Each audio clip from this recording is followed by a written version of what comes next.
Violentadas en cuarentena. Violencia psicológica. Es la más frecuente y la más invisible para una cultura y justicia patriarcal, ya que refiere a la que causa daño emocional y disminución de la autoestima mediante amenaza, acoso, humillación, manipulación o aislamiento, entre otras.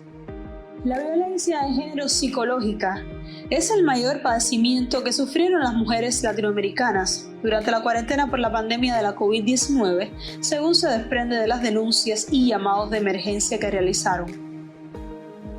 Hace muchos años, la violencia física no era considerada, es decir, estaba invisibilizada.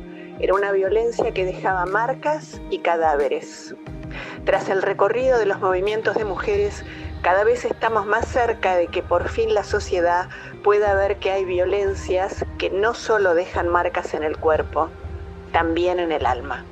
En Argentina y Ecuador se consulta mucho más de lo que se denuncia. En el resto de los países los datos varían porque no hay cifras segregadas según el tipo de violencia.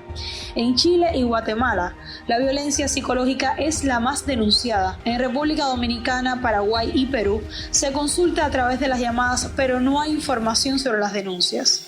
Solo en Costa Rica registran mayor maltrato físico que psicológico.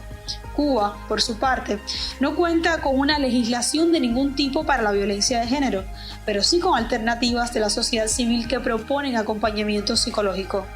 Si una mujer se siente en condiciones de denunciar violencia emocional, el sistema judicial debería considerar que su palabra tiene valor.